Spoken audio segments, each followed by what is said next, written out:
Hi, I'm David King, the editor and associate publisher of the Alt Weekly, and I'm joined today by Mona Golub, who's here to talk about the Music Haven concert series, something that you've been shepherding for a number of years now. It's been quite a special season this year. You've had some folks who have attracted attention from some of the biggest names in music, and who have amazing, truly amazing stories of how they came to be noticed by, I guess, the rest of the world. So I just wanted to start about what the inspiration was initially to start Music Haven, and how did it come together? Well, about 30 years ago, when I moved back to this area after college, I found myself traveling to nearby metropolitan areas, Philly, Montreal, New York City, Boston, to see some international artists who didn't make it here. Mm. And then I quickly began to ask myself why I couldn't be the one to help bring them here. And so it really started as an experiment back in 1990. Could I learn the whole concept of concert production and figure out how to work with agents and managers and artists? And after 29 years, I think I'm starting to get the hang of it. And some of these artists, how often is it that it's their first time in the States or their first time playing to this sort of crowd? I would say probably once a season we have an artist who not only is making their Capital Region debut, but has not necessarily toured the United States much. Others just haven't made it here before. Right. And I would assume that there are challenges involved that other promoters might stay away from, given that these folks are, coming from a different country, have visa issues, need to get into town. After this number of years, I imagine you sort of become an expert in helping folks, or at least knowing how to navigate that. In truth, thankfully, most of the agents and managers with whom I deal are well-versed in how to put together tours for international artists that include the U.S. So I don't generally get involved in that, though I certainly empathize with their travails and understand it's become more difficult in the last handful of years. This year I've gotten involved hands-on because one of the artists who we just presented, the band Gabacho Maroc from France with some Algerian Moroccan roots, did not have U.S. visas, had never been to the U.S. before, though they've been together for 6 years and traveled all over Europe and Africa and Asia. So I engaged a law firm right here in Albany, Whiteman, Osterman, Hanna, to help with the immigration process, and ended up in the end having to reach out to Congressman Paul Tonko to help, because one of the members of the band had not yet received his passport back from the Canadian embassy, where they were playing just before they came down here. And the embassy in Paris would not give him an appointment or an interview to get that U.S. visa until after our scheduled show at Music Haven. Wow. So that had to be expedited, and it was. And they were here, and it was spectacular, but we really had much anxiety those last few weeks. So how does plotting season start? What point do you start saying, who can we get this year, and what are we looking for? Is this ongoing? At this point, it is. Yeah. I used to plan each season and really begin to explore in November, December for the next summer.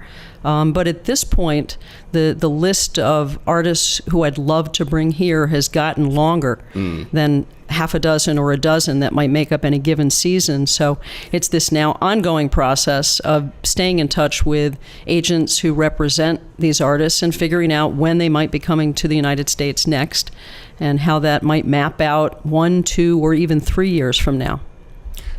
And obviously this takes place in Central Park in Schenectady, which I think is, obviously it's become part of the show. It has always been, but the idea that these are concerts that anyone can attend, I think, certainly very important, very noble. But what sort of turnout? I mean, do you tend to see?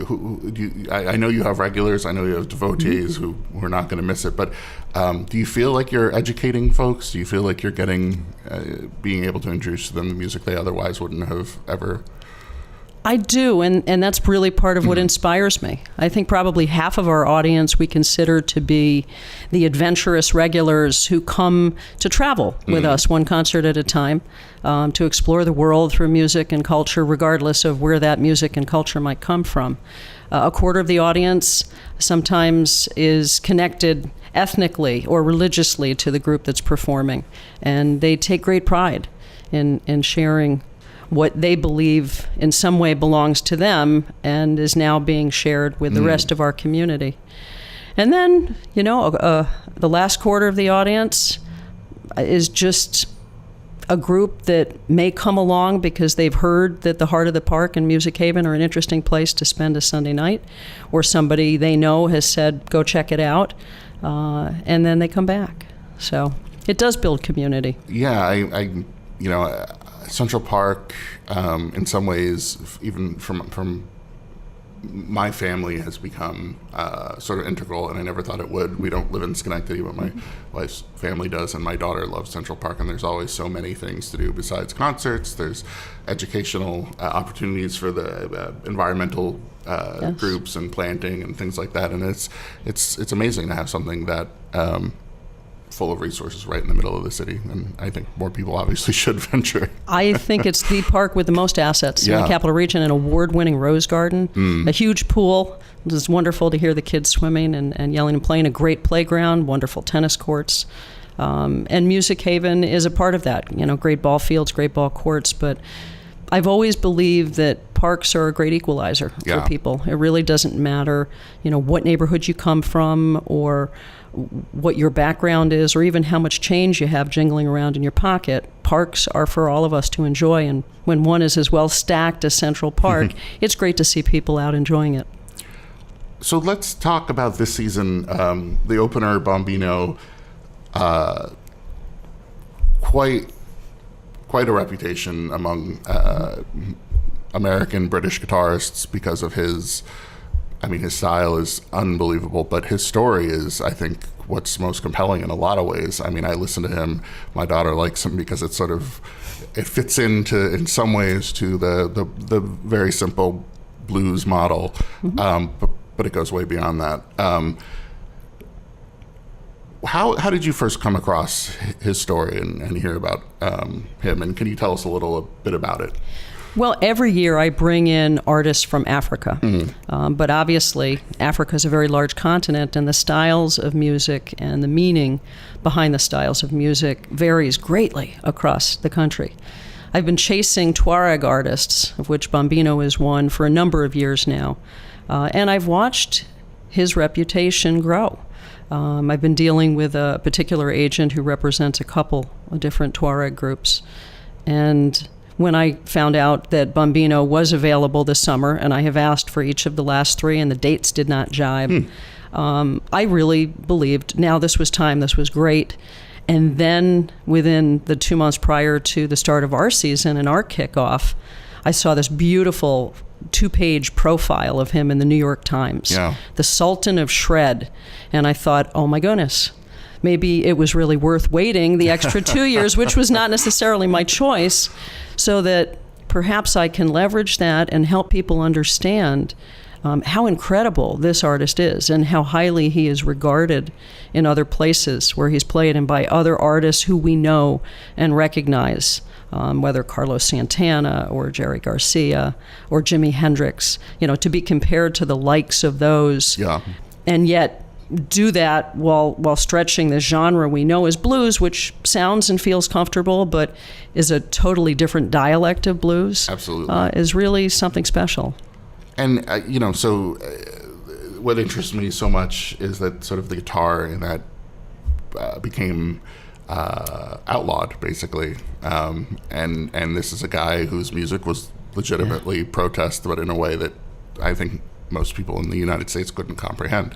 And the idea that now that that's preserved and that his tradition carries on, but on a whole different scale, certainly shows that I think he won that battle in some ways. Not that it was something anyone wanted to go through, but this is a testament, I think, to the power of music and his perseverance. It's just such an amazing story. But most definitely. Yeah, I think we here in America, where we live free, think about refugees not having anything, not being anything, being mobile people with a bag on their shoulder and not much to offer. And when you realize that in certain places in the world, culture and religion and freedom of thought and speech and expression are being denied, it's incredible to recognize that we may never be able to hear or read or understand the thoughts, the richness of what these people have to offer simply because they have the word refugee, right, on their foreheads. So this season, what what would you suggest for the rest of the season for folks to dip their toes in if they haven't been before? Well, we have a little bit of this and a little bit of that. So, different styles, different types of music. Pascuala y la Baca and her band Fauna from Chile, they are the first band ever from Chile to perform at Music Haven, will be here this Sunday.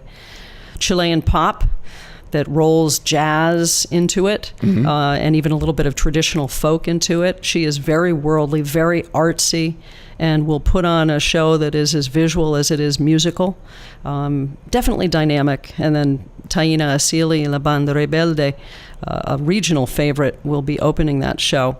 La Q Musique from Haiti brings that Caribbean feel to the series. They came together in the wake of the earthquake in 2010. Oh, wow. It's a multi-generational band, really quite unique, made up of legends and up-and-coming rising stars in Haiti. Large band. It's actually the largest band we're bringing in this season, with 9 members. And they play for the spirit and the hope to keep their fellow Haitians thinking about coming back and Haiti coming back into its own. Yeah. So they are most spirited, and to have a sneak peek at that and be able to enjoy that in the heart of the park. Interestingly enough, the opener, Bonga, and the Voodoo Drums of Haiti, I found in New York City, though he has a history, Bonga, of playing with a Haitian band called Boukman Experience, very celebrated band that I brought into Washington Park back in 1993. So we have that connection from nearly 30 years ago. And that will be a truly interesting and I think inspiring night. And you're also, obviously you're involved in sort of other venues.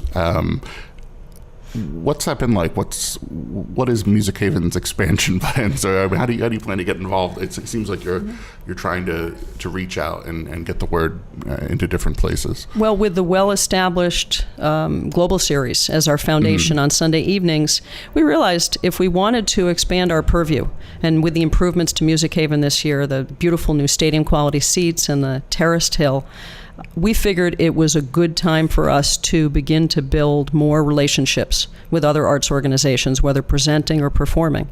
So just last night we had a great bluegrass concert at Music Haven with our friends from Cafe Lena. It's our first collaboration at Music Haven, and it was wonderful. Upcoming this Tuesday, we've got the choir from the Republic of Georgia called Iberi, right where Europe meets Asia. Yeah. Very interesting show, and we'll be co-presenting that with Troy Music Hall and Albany Pro Musica. Something very different for us, very different for the community. Not only to hear a choir like that, but to hear their lush vocal Georgian-style polyphony in the heart of the park, I think will be amazing. So, when this season finishes, you'll probably already be in the midst of planning the next. I'll probably take a day off or two. Do you have thoughts about how you might want to expand this or reach more people? I mean, have you considered? Obviously, we see SPAC partnering with WMHT and a number of other folks to get their performances out there. I mean, is that something you'd pursue, to have this, in front of more people? Always. Yeah. I think the fact, as you said, that it is so accessible in its diversity that anyone and everyone who wants to be there with us can be. We look to leverage all of our partnerships. We currently work with CBS 6 on television and WAMC. Northeast Public Radio, WOOC at the Sanctuary for Independent Media. Nippertown.com is running our digital ads. And we have partnered for the first time this year with WMHT and Exit 97.7, their pop station. But MHT is supporting the Iberi show. And there definitely is room for partnerships and connections that help to bring a brand forward. And, many hands make lighter work. So certainly. And I hope to tag along for one of these shows to get a sense of what it's like for folks to be here and just experience this landing in Schenectady and playing the shows that we've talked about that. But I wonder, how much time do you think in general any of these folks have to understand the city, or at least get a little taste of it? It's rare that any of them come in with more than 12 hours on either side of their gig at Music Haven. However, I think it's important to extend what I call Northeastern hospitality to them. So while they're here, they know where downtown is. We sometimes point out certain things, knowing what it is they like, or we bring things to the stage for them to see and taste that talk about this area and what's special here. Well, thank you so much for joining us, and I think we look forward to talking to you again soon, perhaps about next season. And obviously, there's quite a full schedule. This weekend is Pasquilla, Baca, Ifana, and then Alaku Music is up next. Our big Louisiana night with Dwayne Dopesy and the Zydeco Hellraisers. I am a particular fan of Louisiana. Well, that'll be a great night on August 5th. That's actually our summer social, which is our community gala open to the community. And then we finish the global season with Skerryvore from Scotland on August 12th. But our big grand finale, the ultimate, featuring Toronzo Cannon, a great blues artist from the south side of Chicago, on Sunday, August 19th. We've got a stage-side blues barbecue with Slidin' Dirty and LT's Grill, so we're going to go out in style. I look forward to that. Thank you so much. Thank you.